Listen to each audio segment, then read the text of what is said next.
Electrohomoeopathy के अध्ययन के क्रम में आज हम गर्मी और बरसात में होने वाले आपको वायरस, बैक्टीरिया, फंगस और पैरासाइट से होने वाले रोगों के बारे में अध्ययन कर रहे हैं, है ना। इसमें आज एक ऐसा रोग जो वायरस से फैलता है, एक संक्रामक बीमारी है, इसको हम चिकन पॉक्स के नाम से जानते हैं, या छोटी बड़ी माता या माता जी के नाम से भी देहात में लोग इसको प्रचलित करता है, नाम लेता है ना। उसके बारे में अध्ययन करिए। वायरस से फैलने वाला रोग है। कौन सा वायरस? आपको ये वेरिसिला जोस्टर नामक वायरस जो होता है वो हवा के माध्यम से वैसा व्यक्ति जो चिकन पॉक्स से ग्रसित है, अगर वो खांसता है, छींकता है तो उसके माध्यम से आपको वायरस हवा में फैल जाते हैं और वहाँ जो व्यक्ति स्वस्थ व्यक्ति रहता है वो आपको सांसों के माध्यम से उसके शरीर में वो वायरस अटैक करता है ना। और दूसरे नंबर में कैसे अटैक करता है? जैसे अगर मानते हैं चिकन पॉक्स से युक्त आपको जो मरीज है उसके जो शरीर पर दाने रहते हैं, उसमें पस भरे रहते हैं, पानी भरे रहते हैं, वो फूटते हैं और उसको टच करता है और वो उसके माध्यम से भी आपको वायरस आपके शरीर में प्रवेश कर सकता है ना। अब देखिए, ये चिकन पॉक्स जो है आपको जब ज़्यादातर बच्चे इसमें गिरफ्त में आते हैं, कभी कभी जो है आपको यंग पर्सन भी जिसका इम्यून सिस्टम कमज़ोर रहता है वो आपको इसके गिरफ्त में आ जाता है, और बच्चे तो अक्सर यहाँ आते ही हैं, है ना। ये वायरस से आपको संक्रमित व्यक्ति के शरीर में आपको 10 से 15 दिन या 20 दिन के बाद ही इसके लक्षण दिखाई देते हैं, है ना। अगर शरीर में आपके वायरस गया तो 10 से 12 दिन, 15 दिन या 20 दिन के बाद ही इसके लक्षण दिखाई देते हैं। लक्षण क्या आते हैं उसको हम देख लेते हैं।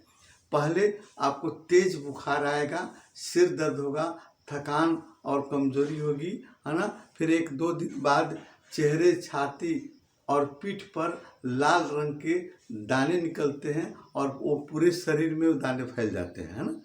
आपको इसके अलावा कभी कभी दानों का आकार बड़ा भी हो जाता है, इसमें पानी या पस भर जाता है और दानों से पस निकलने लगते हैं। जो पस निकलने के बाद में दान वहाँ पर आपको गड्ढे बन जाते हैं, एक आपको चिन्ह बन जाता है, स्पॉट बन जाता है, गड्ढे गड्ढे हो जाते हैं चेहरे पर, है ना।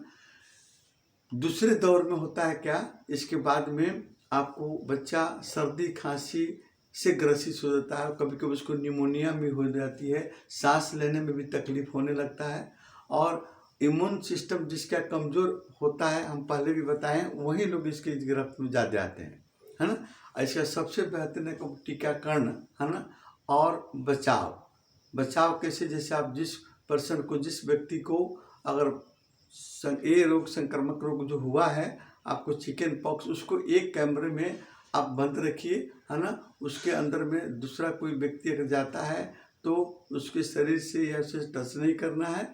और सबसे बेहतरीन आपको टीकाकरण, है ना।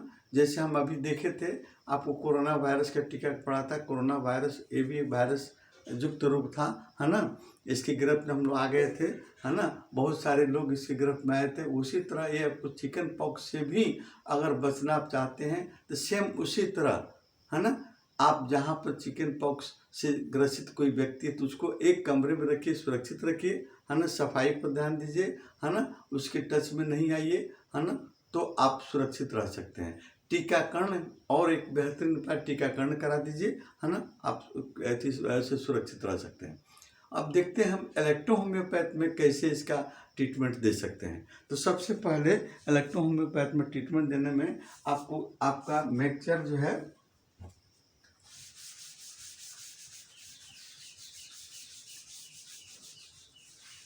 सबसे पहले ये आपको चिकन पॉक्स, है ना, चिकन पॉक्स का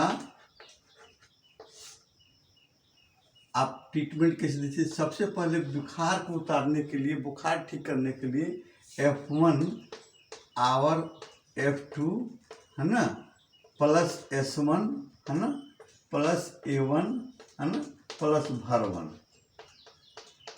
इसका मिक्सचर दीजिए। आप इसका डाइल्यूशन को रखना है, इसको आप 5th या 10th डाइल्यूशन में रखिए। S1 को 1st डाइल्यूशन में रखिए, A1 को 10th डाइल्यूशन में रखिए, और भर1 को भी आप 1st डाइल्यूशन में रखिए, है ना। और इसको जल्दी जल्दी पिलाइएगा तो बुखार आपको उतरेगा और इसके अलावा आप दूसरे नंबर में आप कंप्रेस दीजिएगा, है ना, कंप्रेस दीजिएगा। ये कंप्रेस क्या चीज़ का होगा, आपका y प्लस F2, है ना। आप जानते हैं कि आपका इलेक्ट्रोहोम्योपैथ में F1 और F2 दो आपको फीवर के लिए मेडिसिन बनाए थे मैटी साहब, जिसमें F1 आप इंटरनली प्रयोग करते हैं और F2 आप एक्सटर्नली प्रयोग करते हैं। तो y और F2 का आप कंप्रेस लगाइए 24 नंबर स्थान पर, हाइपोकॉन्ड्रिक रीजन जो होता है हमारे राइट साइड में लीवर के नीचे, वहाँ आप आपका कंप्रेस लगा सकते हैं। तो आप फिर बुखार को आप कम कर सकते हैं। और दानों पर ये जो दाने निकल आते हैं, दानों में अगर बर्निंग है, जलन है, तो वहाँ आप B plus S5 plus C5 का कंप्रेस लगाइए, है ना, बर्निंग में। अगर गाढ़े में पस आ गए हैं, दाने में पस आ गए हैं, उसको ठीक करना है, तो फिर आप G, है ना, G का और प्लस S5 C5 का आप कंप्रेस लगाइए। G और मतलब पिप युक्त जो दाने हैं उसको कंट्रोल करने के, सुखाने के लिए आप इसका प्रयोग कर सकते हैं। जब मरीज स्वस्थ हो जाता है तो वहाँ पर S1 का लाइटर डाइल्यूशन का भी आप प्रयोग कर सकते हैं।